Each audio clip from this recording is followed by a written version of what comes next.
Some people call it a sport, but most people call it what it is, a hate crime, attacking people just because they're Latino. If you saw it happen, what would you do?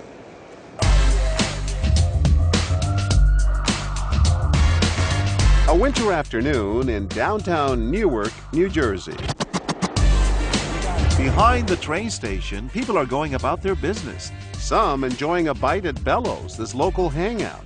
But right outside, something disturbing.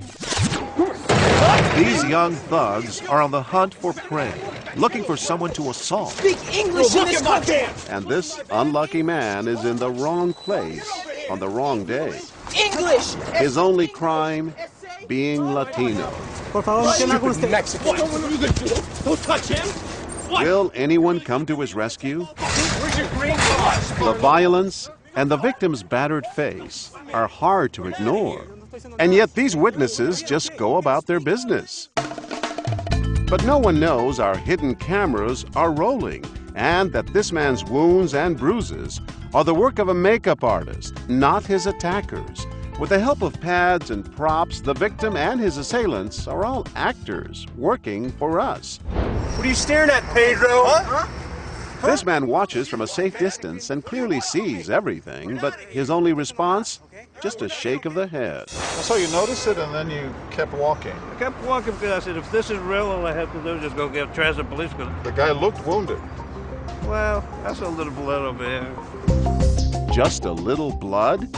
It happens more often than you think. Prosecutors say the teenage attackers acted like a lynch mob, looking for a Mexican to beat up.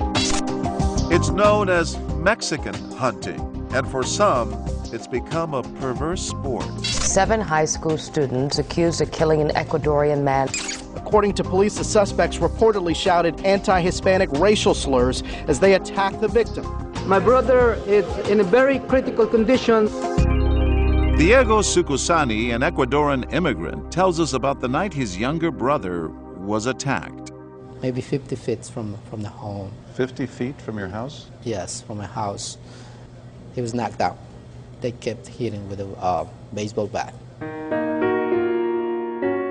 Doctors operated to stop the bleeding in his brain, but Jose died from his injuries. You never get over it, right? Absolutely not. Just a month later, Diego is with us in Newark, where we're conducting our experiment. What are you watching at? Huh? Back on the street, guess who the next witness is? A Latino man from Ecuador. Do you know that a man from Ecuador was killed? Yes, he says, but they were beating him too much, and I was afraid they would turn on me. Can't stand the sight of you. And of course it is intimidating. 3 angry thugs on a violent rampage. Who's gonna help you? Who's gonna help you? But what if you're with a bunch of guys? There's safety in numbers, right? Come here, Stick. Come here, Stick. Come here. These young men watch and watch and watch for nearly a full minute before one of them finally speaks up. Why didn't they do more? We're wondering why people stand by and do nothing. Can you tell us what was going through your mind? We can't show you their faces, but they were showing embarrassment as they walked away. Yale professor of psychology, Jack Davidio. They let their values, their concerns for themselves, override their concerns for another human being.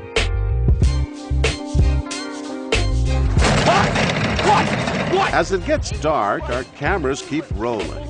This man sees what's happening and goes for help. And look out, here it comes. Stick for the border. Goddamn wetback. Watch out, bro. Watch out, bro. Watch out, bro. What the is going on? It's illegal. It's illegal. This guy separates the victim from his attackers, and then he takes on all 3 of them. Doing a little cleansing, that's all.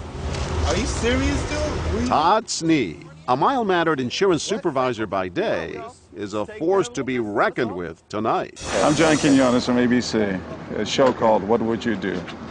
What would you do if you saw 3 guys beating up a Latino like that? He's an actor. He's not really hurt. This is David. David, you're a jerk.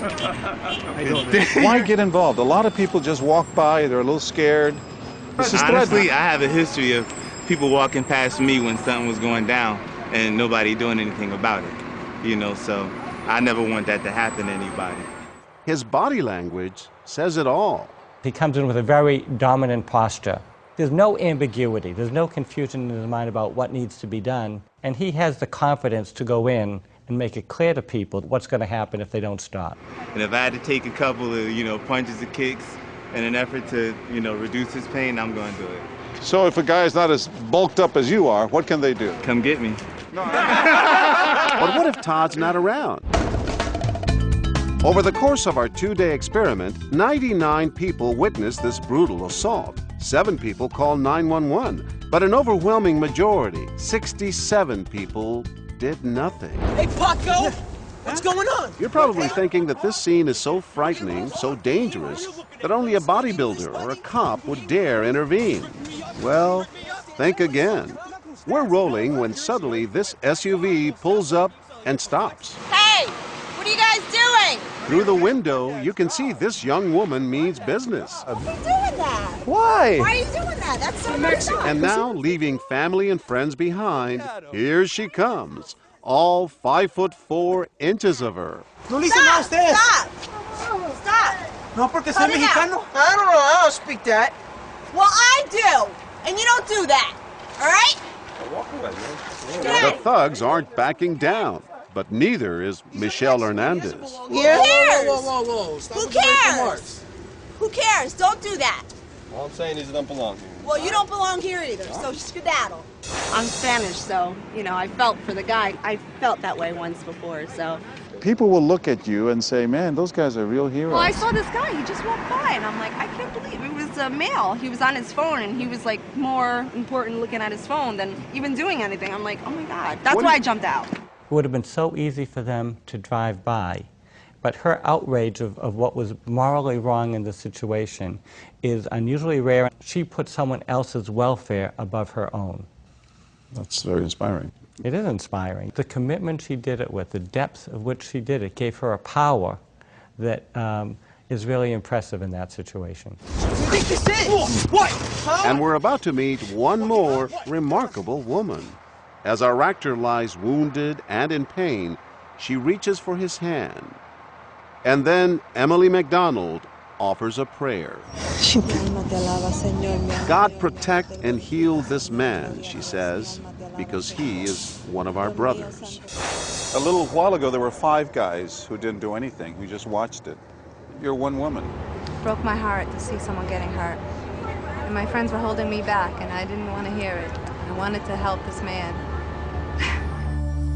Comforting words and inspiring examples. Diego only wishes someone would have done the same for his brother, Jose. What do you wish more than anything right now? That my brother would be alive. I wish he could be alive.